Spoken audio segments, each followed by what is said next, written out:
السلام علیکم دوستو، آپ کے اعتماد اور ساتھ کا شکریہ۔ ہم پر امید ہیں کہ آپ کی یہ حوصلہ افزائی مستقبل میں نہ صرف برقرار رہے گی بلکہ اس میں اضافہ بھی ہوگا۔ ادب سرائے ایک کاوش ہے دنیا کے بہترین لٹریچر کو آپ کی اپنی زبان میں آپ تک پہنچانے کی۔ یہ تحریر سنانے سے پہلے میری آپ سے گزارش ہے کہ ہمارے چینل کو سبسکرائب کریں تاکہ یہ اور اس جیسی بہت سی تحریر آپ تک پہنچ سکیں۔ شکریہ۔ ادب سرائے۔ دولت، شہرت اور کامیابی کے 7 اصول، ڈیل کارنیگی۔ پہلا باب، اپنے آپ کو پہچانیے، دنیا میں آپ جیسا دوسرا اور کوئی نہیں۔ نارتھ کیرولائنا سے مسز ایڈتھ نے اپنے ایک خط میں لکھا ہے کہ میں بچپن میں بے حد حساس اور شرمیلی تھی۔ میں پھولے ہوئے گالوں والی گول مٹول سی بچی تھی، اپنے گالوں کے باعث اور زیادہ موٹی نظر آتی تھی۔ میری ماں قدامت پسند تھیں اور ان کا خیال تھا کہ کپڑوں کو بدن کے مطابق سلیقے سے سلوانا ضروری نہیں ہے۔ وہ سمجھتی تھیں کہ کھلا لباس زیادہ دیر پا ہوتا ہے اور تنگ لباس جلد پھٹ جاتا ہے، چنانچہ میرا لباس بھی انہی خیالات کے پیش نظر مہیا کرتی تھیں۔ میں کبھی پارٹیوں میں شرکت نہیں کرتی تھی اور نہ کسی کھیل کود میں حصہ لیا کرتی تھی۔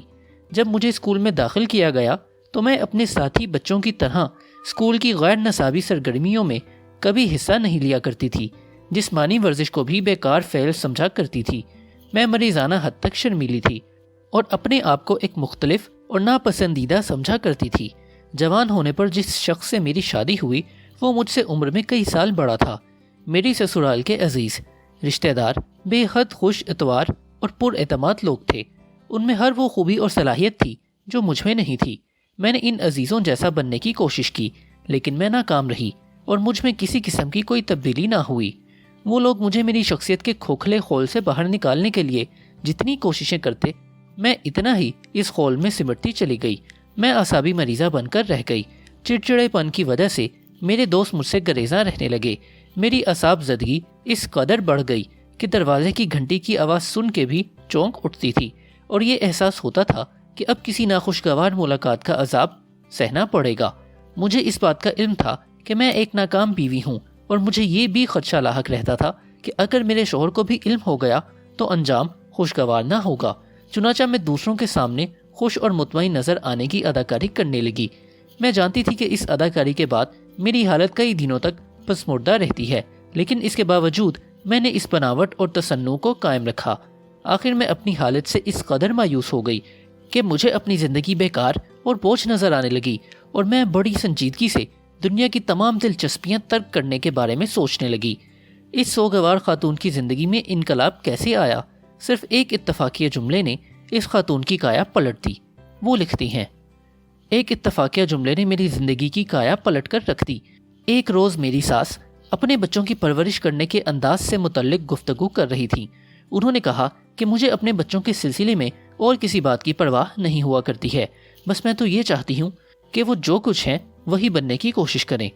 اور یہی وہ جملہ تھا جس نے میرے اندر ایک زبردست تبدیلی پیدا کر دی۔ مجھے ایک دم یہ احساس ہو گیا کہ میری یہ حالت محض اس وجہ سے ہے کہ میں دراصل وہ کچھ بننے کی کوشش کرتی رہی ہوں جو میں نہیں تھی، اور میں نے اپنی اصل شخصیت کو پردوں کے پیچھے دھکیل رکھا ہے۔ چنانچہ میں خود شناسی کی کوشش میں مصروف ہو گئی اور اس عمل نے مجھے راتوں رات ہی بدل کے رکھ دیا۔ میں نے اپنا جائزہ لیا اور یہ جاننے کی کوشش کی کہ میں اصل میں کیا ہوں۔ میں نے اپنی خوبیوں کا جائزہ لیا، میں نے اپنے پسندیدہ رنگوں اور سٹائلوں کا گہری نظر سے تجزیہ کیا اور پھر ایسے لباس استعمال کرنے لگی جو میرے خیال میں میری قد و قامت اور جسامت کے لیے موزوں تھے۔ میں نے دوستوں کے اجتماعات میں حصہ لینا شروع کر دیا اور ایک تفریحی کلب کی ممبر بن گئی۔ شروع میں جب میں تقریر کرنے کے لیے کھڑی ہوتی تو بے حد نروس ہو جایا کرتی تھی، لیکن آہستہ آہستہ مجھ میں ہمت اور حوصلہ پیدا ہو گیا۔ اگرچہ اس منزل تک پہنچنے کے لیے خاصا وقت لگا، تاہم میں مستقل مزاجی سے مصروف رہی اور آج مجھے جو مسرتیں حاصل ہیں میں ان کا کبھی تصور بھی نہیں کر سکتی تھی۔ کوشش کرتے ہوئے میں نے انہیں بھی یہی سبق دینے کی کوشش کی کہ مجھے اور کسی بات کی پرواہ نہیں، لیکن میں یہ چاہتی ہوں کہ تم جو کچھ ہو وہی کچھ بنو۔ دوسروں کی نقل مت کریں اور میاں مٹھو نہ بنیں۔ ڈاکٹر جیمز گارڈن گلکی کا کہنا ہے کہ انسان کے لیے اپنی اصل شخصیت کے مطابق زندگی بسر کرنے کا مسئلہ خاصا پرانا ہے، اور ہماری بیشتر الجھنوں کے پس منظر میں یہی مسئلہ کار فرما ہوتا ہے۔ انسان اپنی شخصیت کے اصل جوہر کو پوشیدہ رکھ کے وہ کچھ بننے کی کوشش میں مصروف ہو جاتا ہے جو وہ نہیں ہوتا۔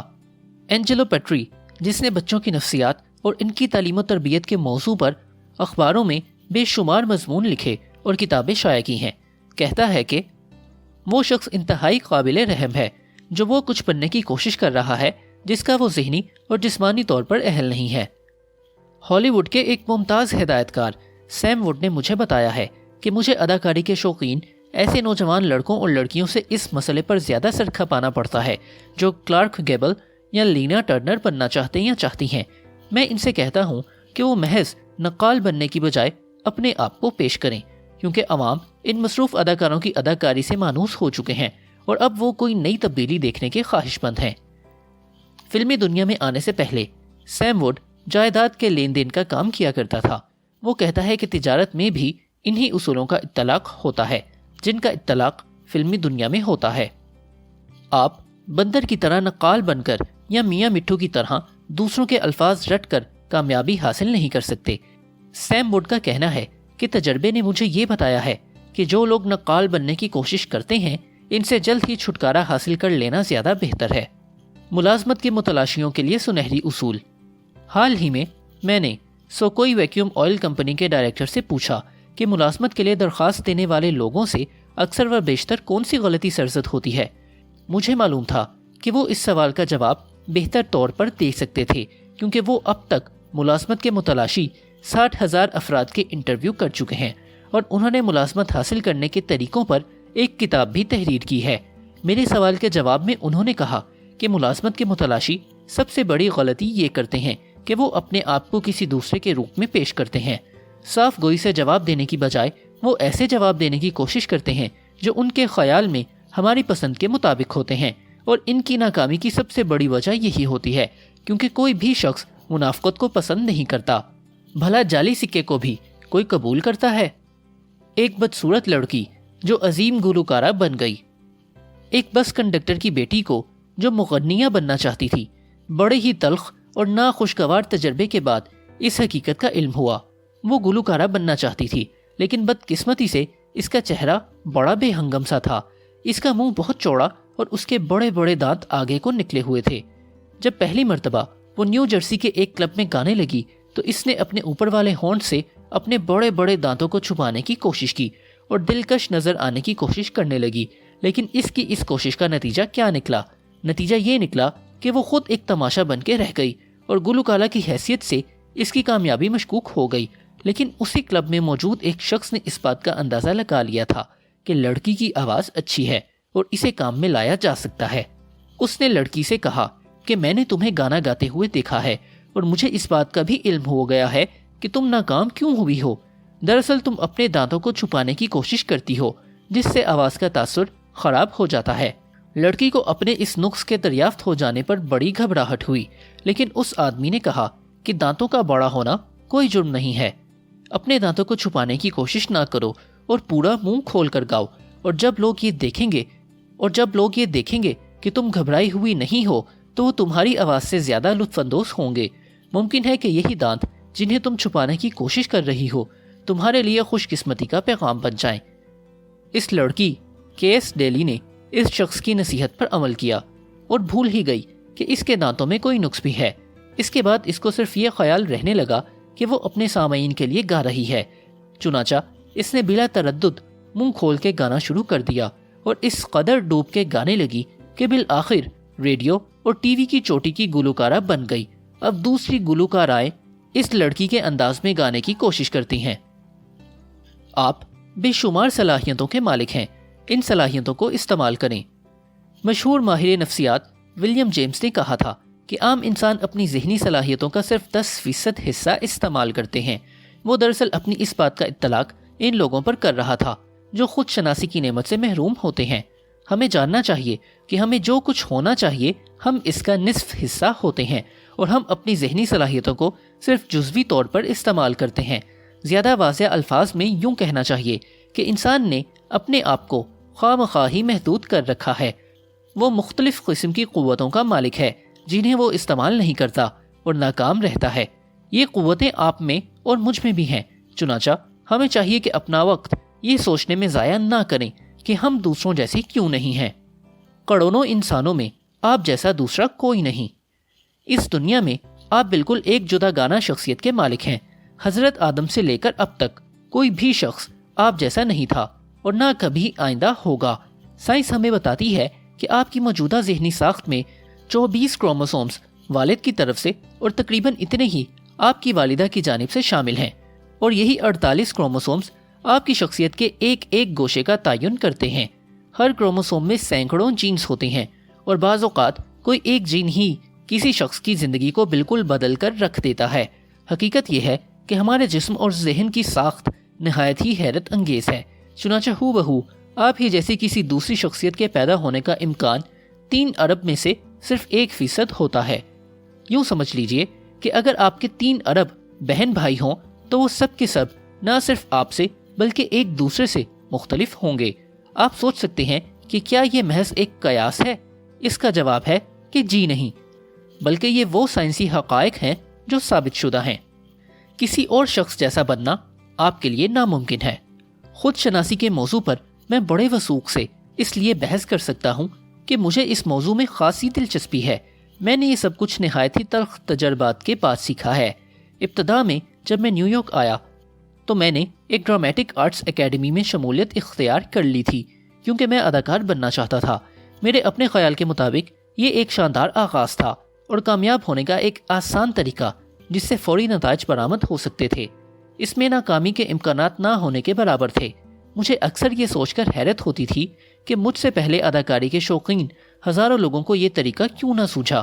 میں نے سوچا تھا کہ میں مشہور اداکاروں کی تمام خوبیوں اور خامیوں کا باریک بینی سے مطالعہ کروں گا اور اپنے آپ میں ہر اداکار کی بہترین خصوصیات پیدا کر کے صف اول کا اداکار بن جاؤں گا۔ لیکن اب میں سوچتا ہوں تو مجھے احساس ہوتا ہے کہ یہ کیسا احمقانہ خیال تھا اور کیسا نامعقول منصوبہ تھا۔ میں نے دوسرے اداکاروں کی نقالی میں اپنے کئی قیمتی سال ضائع کر دیے اور پھر کہیں جا کے مجھ پر یہ منکشف ہوا کہ میں صرف میں ہوں اور کسی اور جیسا بننا میرے لیے ناممکن ہے۔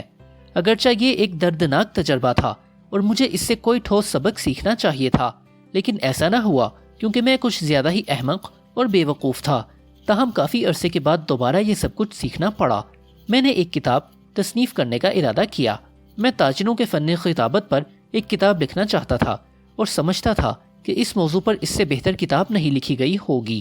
کتاب تحریر کرتے ہوئے بھی وہی احمقانہ خیال میرے رہنمائی کے فرائض انجام دے رہا تھا جو مجھ پر ان دنوں میں وارد ہوا جب مجھ پہ اداکاری کا خبط سوار تھا۔ میں چاہتا تھا کہ تاجروں کے فن خطابت کے موضوع پر لکھی جانے والی کتابوں میں سے چیدہ خیالات کو یکجا کر کے ایک کتاب میں جمع کر دوں۔ دوسرے لفظوں میں آپ یوں کہہ سکتے ہیں کہ میں کتاب کی بجائے چوں چوں کا مربع پیش کرنا چاہتا تھا۔ میں نے فن خطابت کے موضوع پر بہت سی کتابیں اکٹھی کیں اور 1 سال تک ان کتابوں میں درج خیالات سے اپنی کتاب کا مسودہ تیار کرتا رہا، لیکن آخرکار مجھے جلد ہی یہ محسوس ہونے لگا کہ میں تو محض ایک حماقت کا مرتکب ہو رہا ہوں۔ لوگوں کے مستعار خیالات سے تیار کردہ یہ مسودہ یا ملغوبہ اس قدر خشک اور بے کیف تھا کہ شاید ہی کوئی تاجر اسے پڑھنا پسند کرتا۔ چنانچہ ہوا یہ کہ میں نے اس مسودے کو ردی کی ٹوکری کی نظر کیا اور پھر نئے سرے سے کام شروع کیا۔ اس مرتبہ میں نے اپنے آپ سے کہا کہ تم ڈیل کارنیگی ہو اور تمہیں اپنی تمام کمزوریوں اور خامیوں سمیت ڈیل کارنیگی ہی بننا ہے۔ تم کتنی ہی کوشش کیوں نہ کرو اور کچھ نہیں بن سکتے۔ چنانچہ میں نے اپنے آپ کو دوسرے لوگوں کے خیالات کا چربہ بنانے کی کوشش ترک کر دی اور کمر ہمت باندھ کر وہ کام شروع کیا جو مجھے پہلے ہی کرنا چاہیے تھا۔ میں نے ایک مقرر اور استاد کی حیثیت سے جو تجربات حاصل کیے تھے انہیں پیش نظر رکھ کر متعلقہ موضوع پر ایک کتاب تحریر کرنا شروع کر دی۔ مجھے امید ہے کہ میں نے وہ سبق سیکھ لیا تھا جو سر والٹر ریلے نے سیکھا تھا۔ میں اس والٹر ریلے کی بات نہیں کر رہا جس نے ملکہ برطانیہ کے قدموں میں اپنا کوٹ اتار کر پھینک دیا تھا تاکہ اس کے پاؤں کیچڑ میں خراب نہ ہونے پائیں، بلکہ میں اس سر والٹر ریلے کی بات کر رہا ہوں جو آکسفورڈ یونیورسٹی میں انگریزی ادبیات کا پروفیسر تھا۔ اس نے کہا تھا کہ میں شیکسپیئر کے معیار کی تو کوئی کتاب نہیں لکھ سکتا، لیکن اپنی ذہنی استعداد کے مطابق ایک کتاب ضرور لکھ سکتا ہوں۔ ایک عظیم فنکار کی انتہائی قیمتی نصیحت: اپنے آپ کو دریافت کیجیے۔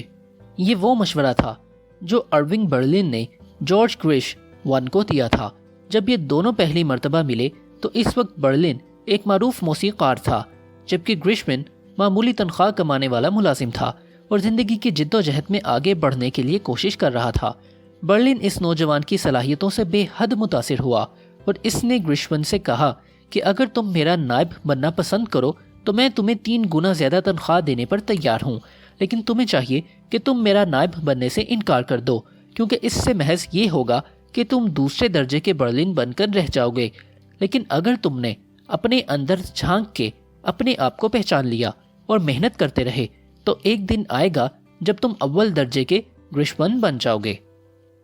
چارلی چیپلن اور باب ہوپ نے آخرکار کیا سبق حاصل کیا؟ ول راجرز، میری مارگریٹ اور لاکھوں دوسرے افراد کو یہی سبق سیکھنا پڑا تھا جسے میں اس باب میں واضح کرنے کی کوشش کر رہا ہوں۔ ان لوگوں نے بھی میری طرح نہایت قیمتی وقت ضائع کر کے یہ سبق سیکھا تھا۔ چارلی چیپلن نے جب اپنی اداکاری شروع کی تو اس کے فلم ڈائریکٹر کا یہ اصرار تھا کہ وہ اس دور کے ایک مقبول جرمن مزاحیہ اداکار کی نقل کرے۔ جب تک چارلی چیپلن نے خود کو دریافت نہیں کیا تھا، اس کا فلمی دنیا کے افق پر کوئی مقام نہ تھا۔ باب ہوپ کے ساتھ بھی یہی ہوا۔ اس نے اپنے کئی سال محض ناچنے اور گانے میں ضائع کر دیے۔ اس کے قدم کامیابی نے اس وقت چومے جب اس نے اپنی چھپی ہوئی صلاحیتوں کو پہچانا اور پھر ایک بہترین اداکار بن گیا۔ ول راجرز کئی سال تک ایک تھیٹر کمپنی میں رستے پر کرتب دکھایا کرتا تھا، لیکن وہ اس نٹ بازی سے آگے نہ بڑھ سکا۔ تاہم جب اس نے اپنے اندر چھپے ہوئے مزاح کے جوہر کو دریافت کیا تو وہ ایک کامیاب شخص بن گیا۔ جب میری مارگریٹ ریڈیو پر پہلی مرتبہ گئی تو اس نے ایک آئرش مسخڑی خاتون کی نقل اتارنے کی کوشش کی اور ناکام ہو گئی، لیکن جب اس نے وہ کچھ بننے کی کوشش کی جو کچھ وہ تھی تو پھر ایک وقت آیا کہ وہ ریڈیو کی ایک مقبول فنکارہ بن گئی۔ جب آرٹرے نے، جو ٹیکسس کا رہنے والا تھا، اپنے آبائی لب و لہجے سے پیچھا چھڑا کر شہری نظر آنے کی کوشش کی اور یہی مشہور کرنے لگا کہ گویا وہ نیو یارک کا ہی رہنے والا ہے، تو لوگ اس کی عدم موجودگی میں اس کا مذاق اڑانے لگے۔ لیکن جب وہ اپنے جوہر کو پا گیا تو پھر اسے محض نقال بننے کی ضرورت نہ رہی۔ اس نے اپنے مخصوص رنگ میں بینجو بجانے اور اپنے آبائی شہر کے چرواہوں کے گیت گانے میں وہ شہرت حاصل کی کہ وہ ریڈیو اور فلمی دنیا کا مقبول ترین کاؤبوائے فنکار بن گیا۔ آپ منفرد شخصیت کے مالک ہیں۔ آپ کو یاد رکھنا چاہیے کہ آپ بالکل ایک منفرد شخصیت ہیں اور اس پر آپ کو فخر ہونا چاہیے کہ قدرت نے آپ کو ایسی انفرادیت سے نوازا ہے۔ آپ کو چاہیے کہ آپ اپنی اس انفرادیت سے زیادہ فائدہ اٹھائیں۔ اس بات کو ذہن نشین کر لیجئے کہ فن ذات کے اظہار کا نام ہے۔ آپ فنون لطیفہ کے ذریعے اپنی ذات کا اظہار کر رہے ہوتے ہیں۔ آپ وہی کچھ ہیں جو آپ ہیں، جو آپ نے اپنے تجربات اور مشاہدات سے اخذ کیا ہے۔ اب چاہے یہ اچھا ہو یا برا، آپ کو چاہیے کہ اپنے ہی گلشن کی آبیاری کریں۔ آپ کو زندگی کے ساز پر اپنا ہی نغمہ گانا چاہیے، جیسا کہ مشہور فلسفی ایمرسن نے اپنے ایک مضمون خود اعتمادی میں تحریر کیا ہے۔ زندگی میں ایک بار ہر شخص اس نتیجے پر پہنچتا ہے کہ حسد جہالت ہے اور نقل خودکشی کے برابر ہے۔ ہر شخص کو اپنے آپ کو قبول کرنا ہوگا، خواہ وہ کچھ ہی کیوں نہ ہو۔ اس کائنات میں اگرچہ لاکھوں نعمتیں ہیں، لیکن آپ کی قسمت میں صرف اسی اناج سے فیض حاصل کرنا لکھا ہے جو آپ نے اپنی زمین پر اپنی محنت سے پیدا کیا ہے۔ آپ کو جو قوت عطا کی گئی ہے وہ اپنی نوعیت کے اعتبار سے بالکل نہیں ہے، اور آپ کے علاوہ کوئی نہیں جانتا کہ آپ کیا کچھ کرنے کی صلاحیت رکھتے ہیں۔ آپ کو بھی اپنی صلاحیتوں کا اندازہ اس وقت ہو سکتا ہے جب آپ کسی کام کا آغاز کریں گے۔ ایمرسن نے یہ تمام باتیں نثر میں بیان کی، لیکن مرحوم ڈگلس میلوچ نے اس بات کا اظہار شعری پیرائے میں یوں کیا ہے: اگر تم کسی پہاڑ کی چوٹی پر اگا ہوا صنوبر کا درخت نہیں بن سکتے تو ایک جھاڑی ہی بن جاؤ، جھاڑی نہیں تو گھاس پھوس بن جاؤ اور سڑک کے منظر کو دیدہ زیب بنا دو۔ اگر تم مشک نہیں بن سکتے تو کنول ہی صحیح، لیکن وہ کنول تالاب کا حسین ترین کنول ہونا چاہیے۔ ہم سب کپتان نہیں بن سکتے کیونکہ جہاز کو دوسرے عملے کی بھی تو ضرورت ہے۔ ہر شخص کے لیے کوئی نہ کوئی منصب ہوتا ہے، کوئی کام دشوار ہے اور کوئی آسان۔